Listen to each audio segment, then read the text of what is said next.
हाँ जी, आगे आ जाइए बेटा आप। मीरा ना प्रभु गिरधर नागर वह कहती है दासी मीरा को दर्शन देकर कि उसके जीवन को सफल करें। अपने आराध्य श्री कृष्ण का दर्शन पाने के लिए मीरा का मन बेचैन है। मीरा बार बार अपने आराध्य के बारे में स्पष्ट करना चाहती हैं। वे भगवान श्री कृष्ण की भक्ति करती हैं, वे गिरधर के दर्शन पाना चाहती हैं और उनकी सेवा करना चाहती हैं। या मीरा की दास्य भक्ति का परिचय मिलता है। ठीक है, तो अब नेक्स्ट है मीरा के पदों में कृष्ण लीलाओं एवं महिमा के वर्णन का उद्देश्य क्या है। तो मीरा के द्वारा कृष्ण लीलाओं और कृष्ण महिमा का वर्णन इसलिए किया है बेटा क्योंकि मीरा अपने आराध्य श्री कृष्ण की दयालुता, कृपा, उसके भक्त को जो प्रेम करने का जो परिचय है वह देना चाहती है कि भक्ति प्रेम मीरा की दृष्टि में उनके आराध्य हमेशा भक्तों की सहायता करते हैं और अपने भक्तों का कल्याण करते हैं। भगवान श्री कृष्ण हमेशा अपने भक्तों पर अपनी कृपा दृष्टि बनाए रखते हैं। तो मीरा को भी विश्वास है कि वे श्री कृष्ण उनका भी उद्धार करेंगे। नेक्स्ट है हरि आप हरो पद में मीरा ने किन किन भक्तों पर हो रही कृपा को स्मरण करते हुए हरि से अपनी पीड़ा हरने की विनती की है। मीरा ने ईश्वर की महानता, दयालुता व भक्त वत्सलता का गुणगान करते हुए कहा कि प्रभु ने जिस प्रकार द्रौपदी के वस्त्र बढ़ाकर द्रौपदी की लाज बचाई, ऐसे ही नरसिंह का रूप धारण करके उसने अपने भक्त प्रहलाद की रक्षा की और मगरमच्छ से बूढ़े डूबते हुए गजराज के प्राणों को बचाया। उसी प्रकार प्रभु मेरे कष्टों को भी दूर करके मेरा कल्याण करें। नेक्स्ट क्वेश्चन है भाव भक्ति को जागीर क्यों कहा गया है, उसके लिए क्या आवश्यक है, मीरा के पद के आधार पर लिखिए। यानी मीरा जो है वह श्री कृष्ण की अनन्य भक्त थी, उनके लिए अपने आराध्य की भक्ति सबसे अच्छी संपत्ति थी, सबसे उत्तम संपत्ति थी, जागीर संपत्ति को कहा गया है। यहाँ पर अपने आराध्य के प्रति वे किसी भी भक्त की सच्ची भाव भक्ति ऐसी जागीर होती है जिन्हें कोई भी चुरा ही नहीं सकता, तो इसलिए भावपूर्ण भक्ति की सच्ची संपत्ति कहा गया है। तो ऐसी सच्ची भक्ति अपने आराध्य के प्रति वे समर्पित होकर ही मिल सकती है।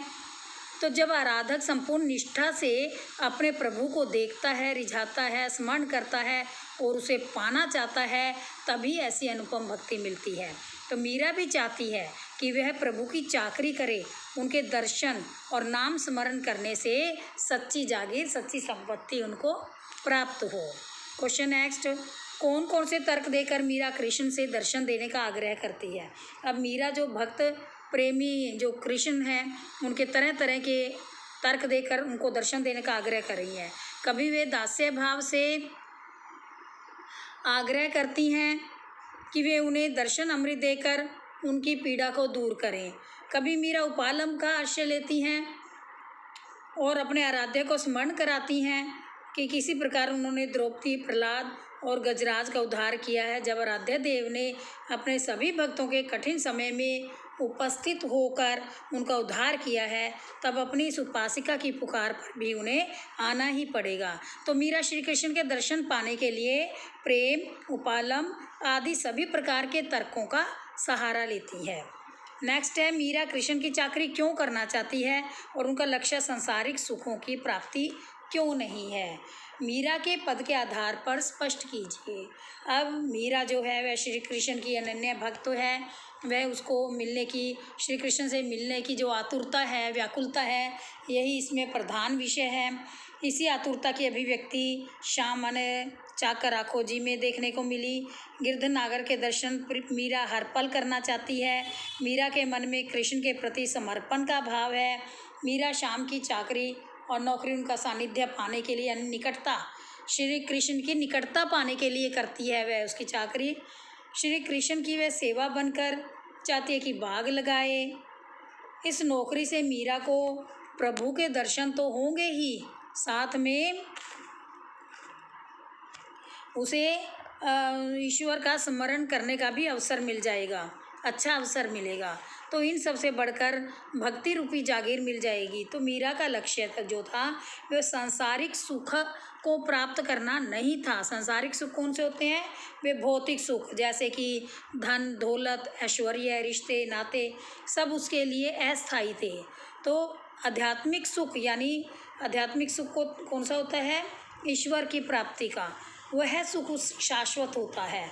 ठीक है, तो जैसे जिसे पाकर आत्मा जीवन मरण के बंधन से मुक्त होकर मोक्ष पा जाती है, तो मीरा भी राज परिवार की पुत्र वधू थी, तो उन्हें भौतिक सुखों की लालसा यदि होती तो संन्यास के मार्ग की ओर अग्रसर कभी ना होती, तो कृष्ण भक्ति में मग्न होकर तपस्वियों जैसा जीवन कभी ना जीती, और अपने आराध्य श्री कृष्ण से अपनी भक्त बनाने का, चाकरी करने का कभी प्रार्थना ना करती। तो ये सब गुण मीरा में थे। तो आई होप आपको भी ये पाठ बहुत अच्छे से समझ आ गया होगा बेटा। ठीक है, अब कल को आपका टेस्ट है, और टेस्ट में आपने